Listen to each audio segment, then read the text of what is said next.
Hey yo, Plaidman here. So this is, believe it or not, my second attempt to do this video. And I just told my wife, hey, I'm gonna make a video, and then she decides to text, hey, can you bring me my tea? I was like, yeah, sure. Then I realized I hadn't even started the video, and then she just sent me another text, that's why I was reading sideways. Anyhow, good times. This is Duct Tape Production. So hey yo, this is another Dad Life video. Honestly, I don't remember which one I'm at. I'm sorry it has taken me so long to do another video. I will pick it back up. Yeah, pinky promise.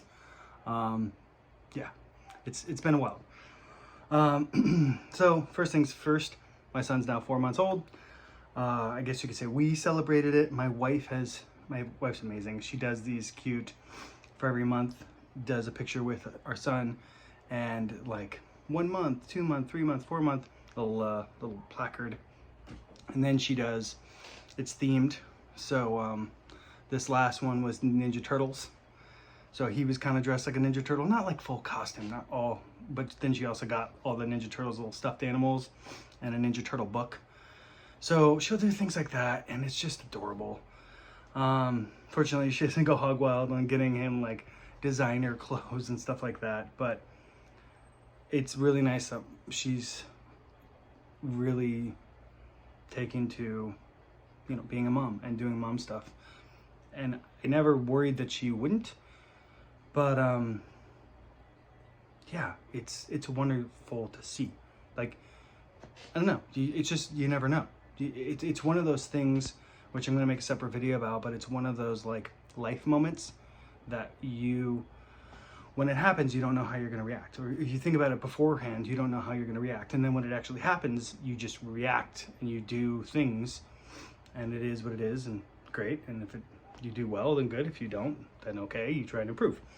So some of the fun dad life things that has occurred more recently is you know, in changing his diaper, or if he's sad or whatever. Like, we do kind of the standard things, like if he's crying, is we have him like, hey, look at that door, look at that window, look at that stuffed animal, look at that whatever. We talk to him as if he can fully understand us.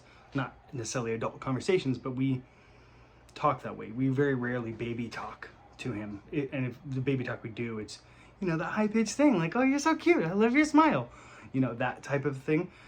But we don't necessarily goo goo gaga to him. So I found that helps a lot when the baby's just out of sorts. And obviously go through the checklist with babies. It's like, are they hungry? When did they last ate? And my wife has a tracker for that. She's like, when did we last feed him? What was his last diaper? Was it pee or poo? She tracks all that stuff. There's apps for that. It's so wonderful, and she's amazing at that. Me, I'm just like, oh, I think he's hungry. Well, just feed him. Anyways, fortunately, my wife is actually in control and monitoring that, so it's wonderful. But so aside from that, like having him look at things and touch things, which is wonderful, we found this wonderful thing. Like, he likes accents and silliness.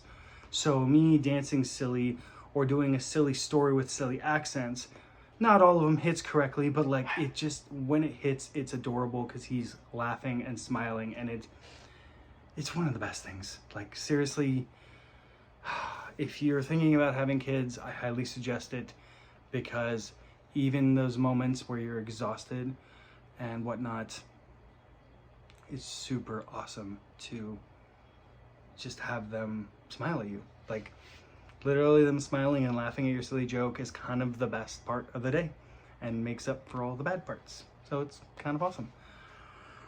But what we ended up, the other thing we found is that I like play a song for him and then start singing. And even if I don't know the words, if I'm like singing kind of akin to it, similar to it, and getting really into it, like while changing his diaper or putting clothes on him or taking clothes off of him or in a bath, he just loves it. And it cheers him up so much. And so, I mean, yeah, I happened to pick a One Direction song, which I'm not even a fan of that band. They're not even around anymore, but there's a song there that was good, and it's also kind of appropriate, and it's upbeat, and it's called Drag Me Down, and it's just, he loves it, and it's adorable. And yeah, I don't think it's any more significant than that. It's not like I have him, you know, doing Britney Spears or Spice Girls. But frankly, if that's what he liked, I wouldn't really care, because ultimately I just want him to be happy. I want him to be learning. I want him to grow. Sorry, I got cat hair in the mouth. So yeah, interesting thing happened recently where we went to a friend's kid's birthday party, and it's actually two of their kids' birthday, close enough, you know how that goes, and 12 and 9 I think is what they're returning. No, something like that. 14 and 12 and 9, I don't remember, doesn't matter. And so brought our kid, and we're there, and there's several other kids there, and you know, all the kids are having a good time. It's a little bit mayhem because there's like, you know, 10 kids or something. But it was interesting. I saw kind of two different types of parenting, more really, and how the kids reacted. And it was enough that it was worth noting. And on the dad that I liked, and I'll tell you about him in a second, I'm not going to use names, but I actually acknowledged him, and I appreciated what he was doing. And so he has a kid there, but his kid was, you know, pretty well self-sustaining and was older, like 12, 13, something, 14. And so what he saw was one of the kids, like one dad, and he brought his 3 kids there, and he brought like dirt bikes because they could do some dirt bike riding. And what was interesting was, I guess his son and his daughter had a dirt bike, and then every time the daughter's dirt bike was being used or just looked at or whatever, she got really out of sorts and crying about it and even screaming to an extent because her bike was being used, for my assessment, without her permission, without her being asked. And then afterwards, it was like, oh, well, we're just going to use it for a sec. We're just doing this for a sec. Now, I don't know if it's a girl thing specifically, but I have reality of this with my sisters. If something was theirs, even if they weren't using it, which was the case in the case of this dirt bike, I couldn't use it. It wasn't mine. I couldn't use it. So I'd have to ask to use it. And for reasons, my sisters didn't usually want to lend me their thing, whether it was a CD player or something else. That's their prerogative. But as a younger kid, it was very annoying. And so I'm looking at this little girl who's probably like 10, and probably one of her favorite toys, this dirt bike or whatever, is basically being sat on by her dad or sat on by her dad's friend or this, that, or that thing. And her upset is not being handled. And the dad wasn't really doing a good job of handling it. He seemed kind of distracted, frankly. And granted, he's got 3 kids there, but his wife was also there. And it's not like all their kids were super young. I think the youngest was like 5 or something. I'll talk about him in a second. But anyways, this other dad, he came, not his child, and talked to her and kind of handled her. And I don't exactly know what he said, but it was really nice that like he was able to do that. And then one thing I didn't particularly like, but it's something in the world, is then he kind of talked to the dad about it afterwards. And to me, it almost felt like he was trying to train the other dad. And I don't know. Maybe I just don't have the stones for that. But to me, it just seems a bit presumptuous when another parent is like, hey, you should do this with your kid. Even if I felt like how it was being handled wasn't right, I don't know if I would go so far as to be like, you should do it this way. Offer suggestions, guide, you know, not even guidance, but like, hey, have you tried this, or how's this work? So that was kind of an interesting thing. But then later, same guy, you know, with his daughter, that same guy, he had a younger son. And the younger son, like everyone, they were playing with Nerf guns. All the boys were playing with Nerf guns. A lot of boys at this party, one girl. And they're all playing with Nerf guns. And then this younger kid who's like 5, who doesn't, like, he understands the mechanics of how to like put the ammo in and stuff, but he doesn't really know how to use it. And he's trying to use like a big one, like the minigun version of a Nerf gun. And it looked adorable. I wish I had taken a photo of it just because it's so adorable. Like, it's got this mini gun size Nerf gun, and he's a little 4-year-old or 3-year-old or whatever. And he's like toting it around. But then this guy, because I guess the dad was doing something else, and the mom was there, but not really paying attention, on her phone too much or whatever. And so he took the kid aside, got him a different gun that was more his size, and showed him how to put in the Nerf, the bullet, whatever, and then how to like cock it back. But then the kid couldn't cock it back himself. He wasn't quite strong enough. So the adult who wasn't the dad, had to show him. And then even tried to include his son, like, hey, son, can you help? And the son was kind of distracted with his own game, so he didn't really quite attentively, like, yes, sir, I'll do this, but whatever, not important. But then what was interesting is that he figured out a way so the kid could hold it with both hands and put the loop and kind of pull, so he could kind of do it himself. So that way he could go find a bullet, put it in, cock it back, and then he could shoot it. And it was just so cute that it took a few minutes for this dad to take away from talking to me or talking to his wife or his son or someone else, and helped train, if you will, show this little kid who's not his child, hey, this is how you can have fun and do this. And I just thought it was super awesome and super amazing, and frankly, kind of what I feel like dadding is those type of things.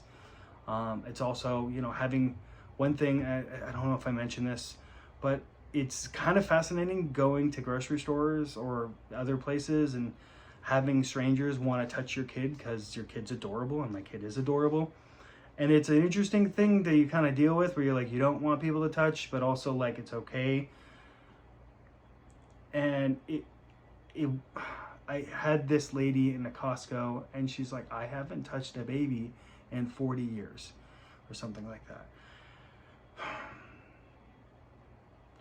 And there's something so profound about that, because it wasn't a weird flow. It was just like, she hadn't touched a baby since her own baby, probably. And she was old enough to have kids who have grandkids, so I don't know if they haven't. Our generation doesn't have a lot of kids. But it was just kind of a beautiful moment of like, yeah, not a problem. I'm here. You can touch him. It's not a problem. And there was something interestingly therapeutic in that. My kid's just like, I don't know what I'm doing, whatever. So in general, it was fun. It was cool. I have to say, flowing power to your significant other, helping them with things that you can help with, when you can help with, little things like going and getting her tea, washing dishes, doing laundry, folding laundry, whatever, like little things. I understand it's like, duh, but I always knew raising kids was difficult, right? Because I had two younger sisters. I babysat a lot. I was a nanny or manny or whatever you want, a warder if you want to call it for fun, Wheel of Time reference. So I've done those, right? And then I even helped run a daycare for several months. Really ran it myself for several months. But there is something when it is your own kid, and just like there's been times where I'm like, okay, cool, I'll hold him for like 2 hours. And it's like, well, I'm not doing anything now. That's the only thing I'm doing. I'm not looking at my phone. I'm walking him around the backyard, or I'm walking him around the street, and I'm having him look at things, and I'm pointing out things and whatever. I pretty much this is all I'm doing. Because with my son, if I set him down, he wants to get picked up again, which I respect and appreciate. But this idea of like, oh yeah, it's, whatever. And it's like, each kid is totally different. And I'm sure if I am fortunate enough to have a second kid, that kid will be different than this first one. But like, it takes so much out of you, all the ups and the downs. So it's emotionally draining. It's not physically draining in the same way as construction is, but it's physically demanding, especially because my wife's breastfeeding or pumping or whatever. And like, that takes a lot out of her. And then like, how am I supposed to make food and this and all this can be worked out and whatnot. But it's initially, there's this like weird expectation in my head, and then really trying to come to terms with like the reality of the situation. And I'm embarrassed to say that my initial expectations were such, not like I was like, where's my dinner? But like, there was certain things that I was kind of like, why is this, what's happening? And as we go along, and as I get the opportunity to spend more time with my kid, I come home and I got him, he's mine, type of thing. Or finally getting a day or two off on the weekends. So spending time that way, like, it is tiring. It is very tiring in this kind of palpable and hard to describe way. It's not indescribable, it's describable. It's just like, it is exhausting in its own way, and it is equally rewarding, but you feel like and it's not a bad just So all I'm suggesting is that, as cliche as it is, I feel like maybe Bill Burr is wrong, and I think he's a bit of an asshat anyways, but I think he's wrong. This idea of like, oh, women, being a mom is not a full-time job, and it's like, well, it really depends on the mom. It depends on how old the baby is. So maybe when the kid's 13, then being a mom is not a full-time job, because kids at school most of the time usually. So if you're homeschooling your kid, that's a different thing. But especially in the beginning, right now, kid's 4 months, like, he is 100% dependent on someone. So someone needs to be watching over him. And yeah, some kids will sleep, nap half the day, and okay. But like my kid, he doesn't want to nap at all. Like 15-minute nap is like, he's good, power nap, I'm good for the rest of the day. And some kids, they nap all day and whatever. So just remember that it is dependent, and try to be understanding and try to come to terms with it and have some reality. Like, if you don't know, right, try it. Don't, just, hey, you're in charge of watching the kid for a couple hours, and then think about how you feel. And then also realize that you didn't just give birth 4 months ago. Your body's still healing, right? And then you're also breastfeeding. And then try and come to terms with that. And so even though I feel like I was so prepared to be understanding, I'm realizing that there's lots of issues in my understanding, and trying to get better and get on top of that, and try and be better for my wife. So simply put, it's difficult, and it is so wonderful, and being a dad is amazing, and I feel like I got really lucky. My kid sleeps pretty much through the night, and I have an amazing wife who handles most of the stuff, and I just get to be the fun dad of, pick him up and go outside and, sing songs and be silly and get him to laugh and smile. And I feel very blessed and rewarded, and I'm so thankful to my wife for doing such an amazing job repeatedly. Thank you, Jess. You are amazing. So yeah, that's kind of my weird dad life thing. Be present, be there, help other dads with their kids. Maybe don't try and tell other dads what they should do better, but just be there, because you're all part of a team. And it's also fun. If you see a dad with a kid, we saw one tonight, and we're curious as how old the kid was. Couldn't quite tell if it was a boy or girl, so that was awkward, but I get that too with mine, so whatever. And it's like, oh, it's 1 year. And I was like, wow, very awesome. Love how the baby was sitting up so well in the car, and And he's like, yeah, and you got a kid too? He's like, yeah, 4 months. He's like, high five. And he said the same thing, like, yeah, moms do all the work. It's so impressive. And it's just like, yeah, that's awesome. Flow power to other dads. Even if you don't have a kid, you see a mom, say how pretty their kid is, just because it's such a nice thing. It's a nice thing to do. We need more kids in the world. We need more women to be moms. And it is not a bad thing to just be a stranger and say, hey, your kid is blah. Or you see a kid and you're like, I like your shirt, or whatever. Kindness goes a long way, and you don't have to be rewarded with anything for just being kind. Kindness is its own reward. So that's kind of it. I've ranted long enough. This is way longer than normal. I don't even know which one we're on. I'm going to have to look and see which one we're on. Oh, I want to say this one last thing. It's so adorable. Nash, if you see this, you're totally correct. I think I'm going to leave the mistake, because I think the mistake of having one video, I say it's Dad Life 3 and it's actually Dad Life 4. I think that is total quintessential to Dad Life. But I love that you caught it, and please, if you catch it or you have comments or you want me to change it, you can text me or you can write a comment. For the rest of you people watching the video, write a comment saying, hey, talk about this. Finish Wheel of Time. What other books have you done? What movies have you watched? Have you seen any TV shows? Like, I need to catch up. I have been listening to books. I have been watching stuff. Somehow I have found the time. So I will catch up, guys. I'm sorry. It's been a minute. I love you all. Plaidman out. Bye.